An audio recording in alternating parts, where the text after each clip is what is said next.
Doctor കാരീസ് K T. ഉദവി, വേദിയിലെ സ്നേഹിതരായിരിക്കുന്ന നമുക്കെല്ലാവർക്കും പ്രിയങ്കരായ advocate Onampally Muhammad Faizy, Shri K M. Shaji, Sandeep ആര്യർ, VS. Joy, Usman Muthedam, Anwar Shafi, ഏറ്റവും സ്നേഹമുള്ള സഹോദരി സഹോദരങ്ങളെ, അതിമനോഹരമായ ഒരു ഉദ്ഘാടന പ്രസംഗം ശിഹാബ് തങ്ങൾ നമുക്ക് നൽകി. അതിൽ കൂടുതലായി ഒന്നും പറയുവാനില്ല എന്നുള്ളതാണ് ഞാനിവിടെ നിൽക്കുമ്പോൾ എനിക്കുണ്ടാകുന്ന അനുഭവം. നമ്മളുടെ ഈ സന്ധ്യയിലെ ചിന്താവിഷയം എന്ന് പറയുന്നത് മാനവികതയാണ്, മാനവ സംഗമത്തിൻ്റെ കൂട്ടായ്മയാണ്.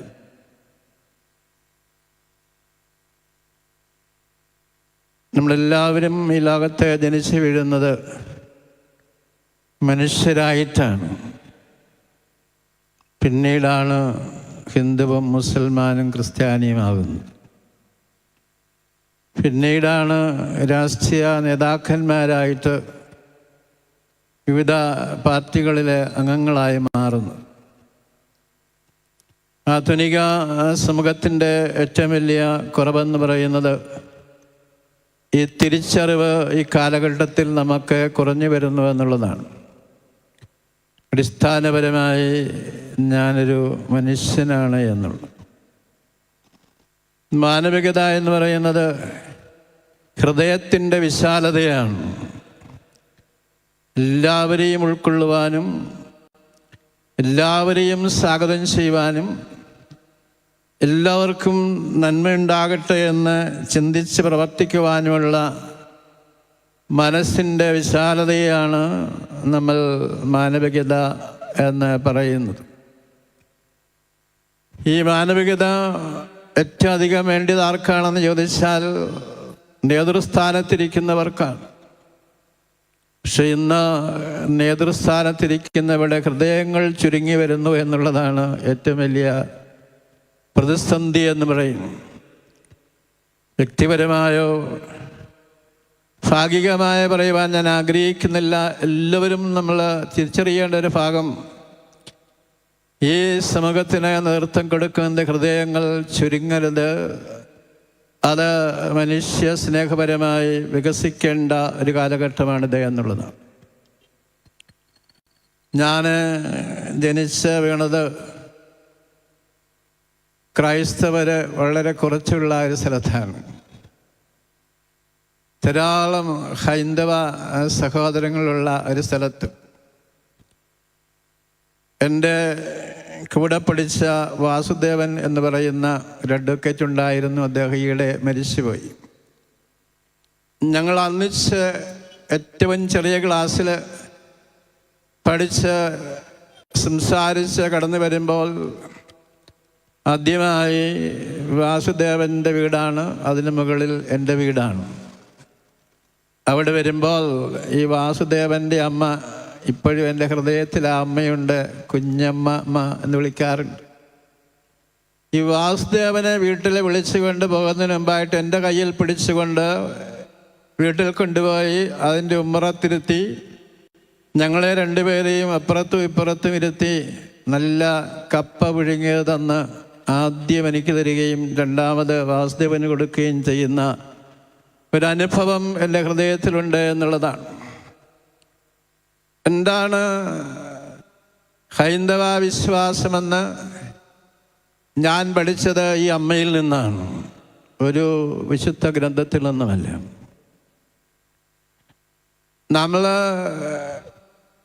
മഹാത്മാ ഗാന്ധി പറഞ്ഞതായ മനോഹരമായ ഒരു സന്ദേശം ഓർക്കണം. നിങ്ങൾ വിശ്വസിക്കുന്ന മതത്തിൻ്റെ നന്മകൾ ആചരിക്കുന്നതാണ് ഈ രാജ്യത്തിൻ്റെ വികാസത്തിൻ്റെയും നന്മയുടെയും ഒക്കെ അടയാളമായി നിൽക്കുന്നത്. നമ്മൾ വിശ്വസിക്കുന്നത് എന്താണ്? ഖുർആനും ബൈബിളും ഗീതയുമൊക്കെ ഒരിടത്തും മനുഷ്യനെ അപമാനിക്കാനോ ആളുന്നവരെ ഉപദ്രവിക്കാനോ രക്തം ചിന്താനോ ഒന്നും ഒരിടത്തും പറഞ്ഞിട്ടില്ല. പക്ഷേ നമ്മളെല്ലാവരും തുല്യദുഃഖിതരാണ്. ബൈബിൾ വായിക്കുന്നവരും ഖുർആൻ വായിക്കുന്നവരും ഗീത ഉരുവിടുന്നവരും ഈ രംഗത്ത് ഇന്ന് മുന്നിലുണ്ട് എന്നുള്ളത് നമ്മുടെ മതങ്ങളുടെ എല്ലാ അപജയത്തിൻ്റെ അടയാളമാണ്. അതുകൊണ്ടാണ് ഞാൻ പറഞ്ഞത്, മതങ്ങൾക്ക് നേതൃത്വം കൊടുക്കുന്നവർ, സമൂഹത്തിന് നേതൃത്വം കൊടുക്കുന്നവർ, രാഷ്ട്രീയ രംഗത്ത് നേതൃത്വം കൊടുക്കുന്നവർ, അവർ വിശ്വസിക്കുന്ന ആദർശങ്ങൾ മാനവികതയുടെ, മനുഷ്യ നന്മയുടെ ഉപകാരത്തിനായിട്ട് ഉപയോഗപ്പെടുത്തണമെന്നുള്ളത്. ഞങ്ങൾക്ക് ഒരു രൂപത ബത്തേരിയിലുണ്ട്. അതിൻ്റെ 3ാമത്തെ മെത്രാനാണ് ഞാൻ. അവിടെ ആദ്യത്തെ മെത്രാൻ 1978 വരുമ്പോൾ സിറിൽ മാർ ബസേലിയോസ് തിരുമേനി, അന്നേ ദീർഘകാലം അല്ലെങ്കിൽ മരിക്കുന്നവരെയും ബത്തേരി പഞ്ചായത്തിൻ്റെ പ്രസിഡന്റ് എന്നായിരുന്ന ഒരു PC അഹമ്മദ് ഹാജിയുണ്ട്. നമ്മുടെ ഷാജിയൊക്കെ വയനാട്ടുകാരനാണ്. അദ്ദേഹം എന്താണെന്ന് ചോദിച്ചാൽ, ഇതുപോലൊരു ഡ്രസ്സും ഒക്കെ ഇട്ട് ഒരു മെത്രാൻ തിരുവനന്തപുരത്ത് വന്നപ്പോൾ അദ്ദേഹം ബത്തേരിയുടെ മെത്രാനാകുമെന്ന് പറഞ്ഞ അവസരത്തിൽ ആദ്യമായി അദ്ദേഹത്തെ ഫോണിൽ വിളിച്ച് അനുവാദിച്ചത് ഈ PC അഹമ്മദ് ഹാജിയാണ്. മാത്രമല്ല, അദ്ദേഹത്തിന് സ്വീകരണം കൊടുത്തത് ക്രൈസ്തവ സഹോദരങ്ങളല്ല, അവിടെയുണ്ടായിരുന്ന ക്രൈസ്തവ ഇതര സഹോദരങ്ങൾ PC അഹമ്മദ് ഹാജിയുടെ നേതൃത്വത്തിലാണ്. ബത്തേരി രൂപതയിൽ ഇന്നുമിരിക്കുന്ന ടെലിഫോൺ ഞങ്ങളത് കളയാതെ വെച്ചിരിക്കുകയാണ്.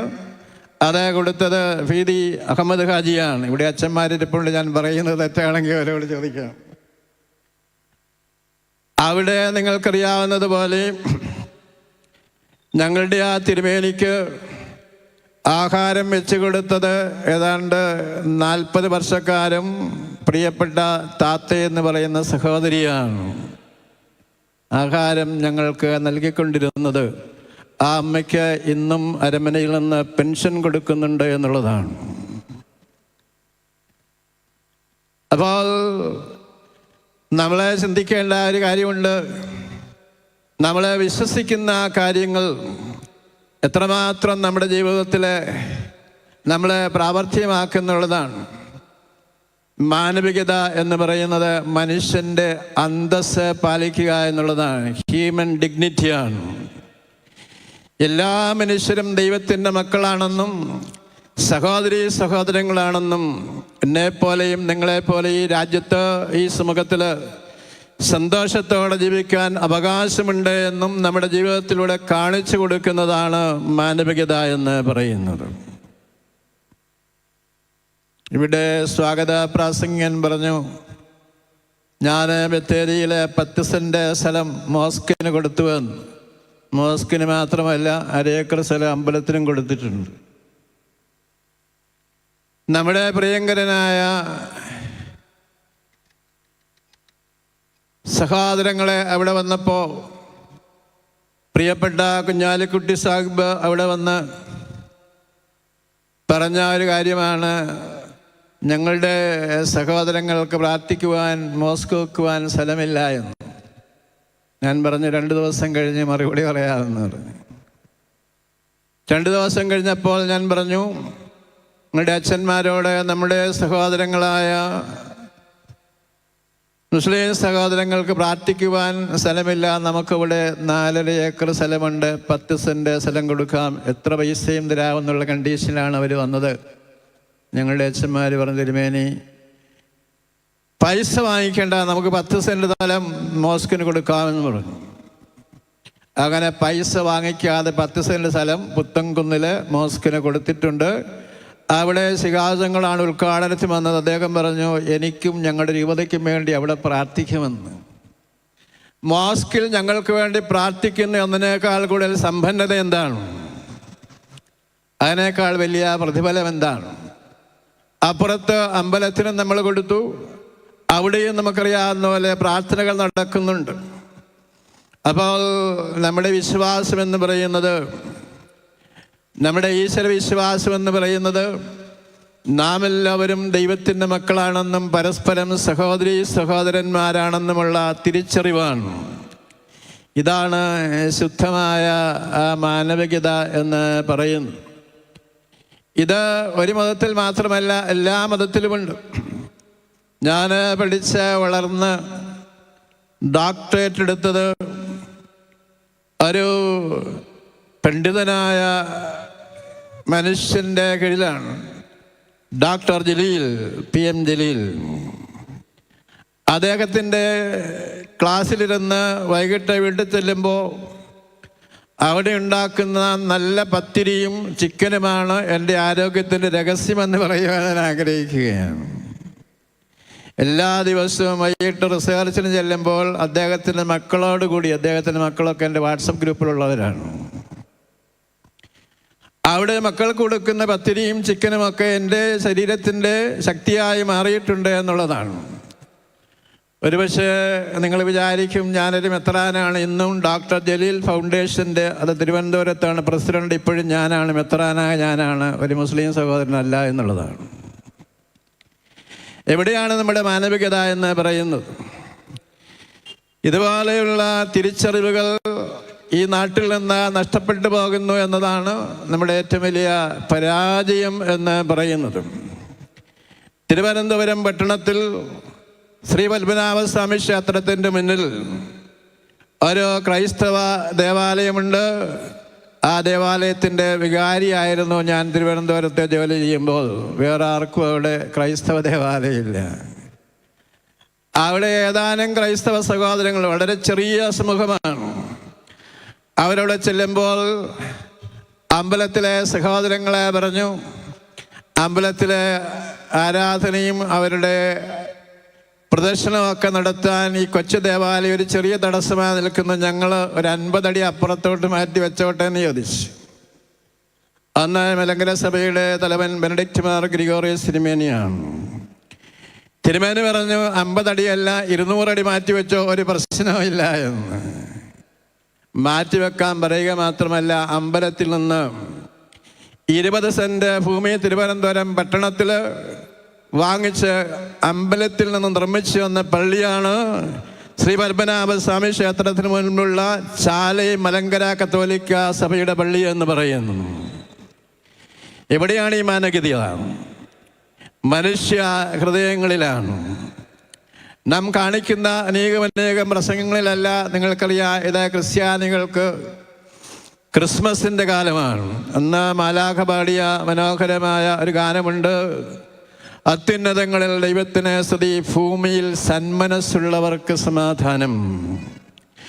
ലോകത്ത് സമാധാനം ഉണ്ടാകണമെന്ന് വരികിൽ, ശാന്തി ഉണ്ടാകണമെന്ന് വരികിൽ, നമുക്കറിയാവുന്ന പോലെ യുദ്ധമില്ലാതെ ആകണമെന്ന് വരിൽ നമ്മുടെ മനസ്സിനൊരു മാറ്റമുണ്ടാകണം, സന്മനസ്സുള്ള മനുഷ്യരുണ്ടാകണമെന്നുള്ളതാണ്.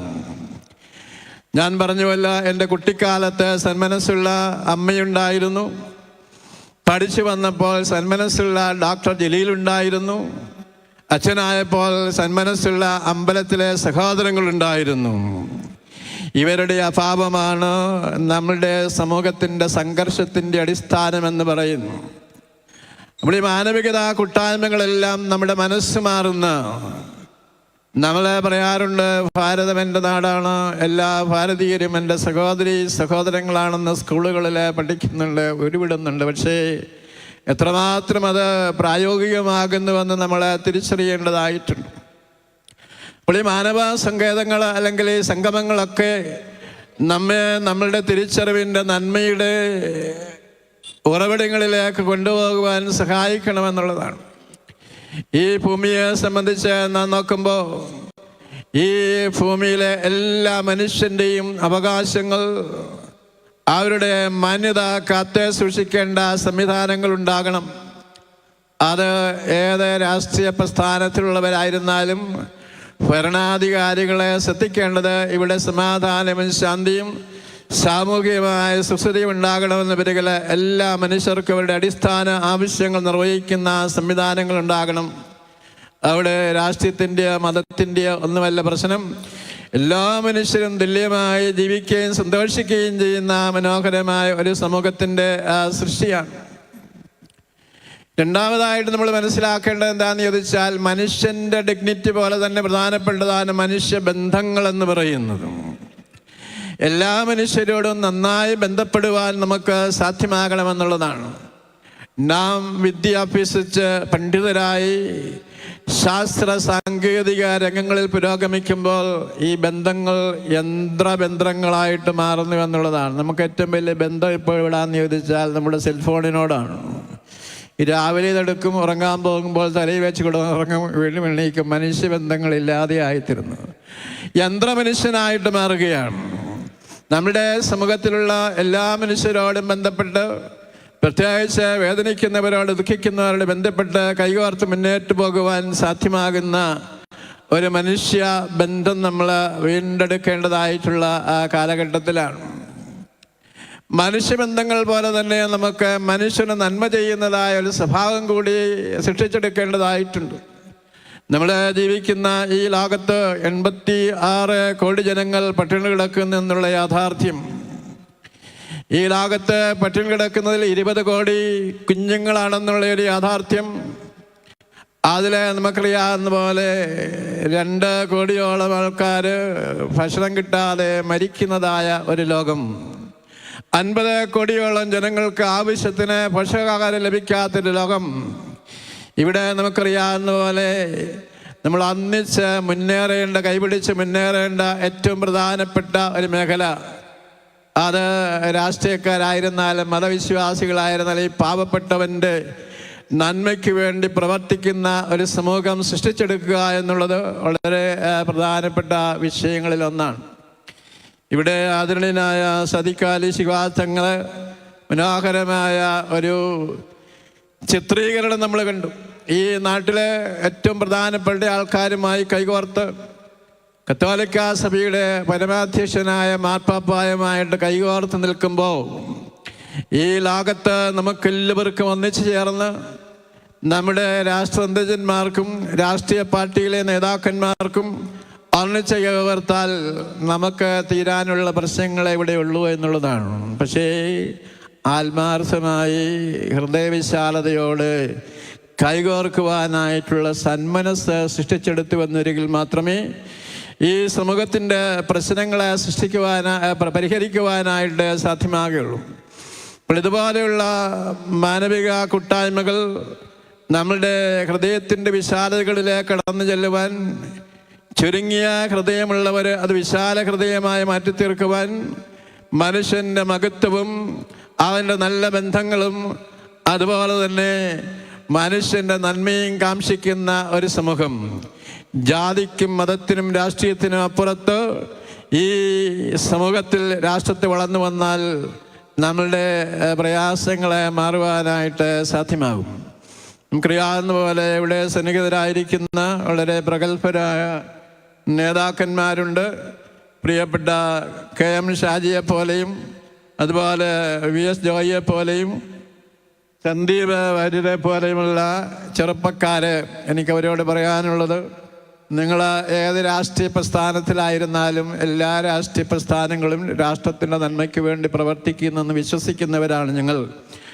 അതുകൊണ്ട് ഈ സമൂഹത്തിൽ ഉയർന്നു വരുന്നതായിട്ടുള്ള വിഭാഗീയതയുടെ, അലന്നു വരികളെ സൗഹാർദ്ദമില്ലായ്മയുടെ, സാഹോദര്യം തകർക്കുന്നതിൻ്റെ, വിദ്വേഷം വളർത്തുന്നതിൻ്റെ, യുദ്ധത്തിലേക്ക് നയിക്കുന്നതിൻ്റെ കാരണങ്ങൾ കണ്ടെത്തി അതിനെല്ലാം പരിഹരിച്ച് നമ്മുടെ സമൂഹത്തെ നയിക്കുവാൻ സാധ്യമാകുന്ന നല്ല ഒരു രാഷ്ട്രീയ നേതൃത്വം, അതിനോട് ഹൃദയപൂർവ്വം സഹകരിക്കുന്ന എല്ലാ മത നേതാക്കന്മാരുടെയും ഒരു സൗഹൃദ കൂട്ടായ്മ, അതിനെ നേതൃത്വം കൊടുക്കുവാൻ മലപ്പുറത്തെ നമുക്കറിയാവുന്ന പോലെ നമ്മുടെ എല്ലാം ആദരണീയായ സയ്യിദ് സദിഖാലി ശിഹാബ് തങ്ങൾ പാണക്കാടിനെ പോലെയുള്ള ആൾക്കാർ മുന്നോട്ട് വരുമ്പോൾ അവരോട് ചേർന്ന് പ്രവർത്തിക്കുവാൻ ഈ കൂട്ടായ്മയ്ക്ക് ഇടയാകട്ടെ എന്ന് ആശംസിച്ചുകൊണ്ട് ഈ കൂട്ടായ്മയുടെ സന്ദേശം കേരളം മുഴുവൻ കൊടുക്കുവാൻ, ഭാരതത്തിന് കൊടുക്കുവാൻ ഞാൻ പറഞ്ഞുവല്ലോ, 10 സെൻറ്റ് ഭൂമി പുത്തൻകുന്നിൽ മോസ്കിന് കൊടുത്തപ്പോൾ മനോരമ എഡിറ്റോറിയൽ എഴുതി, അത് ഇന്നും എൻ്റെ കയ്യിലുണ്ട്. ഇതാ മതസൗഹാർദ്ദത്തിൻ്റെ ശങ്കുലനാഥം ബത്തേരിയിലെ പുത്തൻകുന്നിൽ നിന്നും. ഈ സമൂഹത്തിൻ്റെ പ്രശ്നങ്ങൾ പരിഹരിക്കുവാൻ നമുക്ക് സാധ്യമാകും. അത് ഒന്നിച്ചു ചേർന്ന് പരിഹരിക്കുവാൻ, കൈകോർത്ത് പരിഹരിക്കുവാൻ ഉള്ള നല്ല ഹൃദയവിശാലത നമുക്കെല്ലാവർക്കും ഈശ്വരൻ നൽകട്ടെ, ദൈവം നൽകട്ടെ, അല്ലാഹു നൽകട്ടെ എന്ന് പ്രാർത്ഥിച്ചുകൊണ്ട് എൻ്റെ വാക്കുകൾ ഉപസംഹരിക്കുന്നു. ദൈവം നിങ്ങൾ. അഭിനന്ദനായ പിതാവ് സ്നേഹോഷ്മളമായ അദ്ദേഹത്തിൻ്റെ വാക്കുകൾ കൊണ്ട് ഞങ്ങളെ ഹൃദ്യമാക്കിയതിന് ഹാദിയയുടെയും ദാറുൽ ഹുദയുടെയും ഒക്കെ നന്ദിയും കടപ്പാടും അറിയിക്കുകയാണ്. ഞങ്ങൾ തുടർന്നും അദ്ദേഹവുമായിട്ട് ബന്ധപ്പെടുകയും നമുക്കൊക്കെ ഒരുമിച്ച് നിൽക്കാനുള്ള സംവിധാനങ്ങൾ സൃഷ്ടിച്ചെടുക്കുകയും ചെയ്യണം. എല്ലാ സഹകരണവും ഉണ്ടാകണമെന്ന് വളരെ വിനയത്തോടു കൂടി അപേക്ഷിക്കുകയാണ്. അടുത്തതായി നമ്മോട് സംസാരിക്കുന്നതിന് വേണ്ടി ബഹുമാന്യനായ SYSൻ്റെ സംസ്ഥാന കമ്മിറ്റി സെക്രട്ടറി കൂടിയായ അഡ്വക്കേറ്റ് ഓണംപിള്ളി മുഹമ്മദ് ഫൈസി ഉസ്താദിനെ വളരെ സ്നേഹത്തോടു കൂടി ക്ഷണിക്കുന്നു.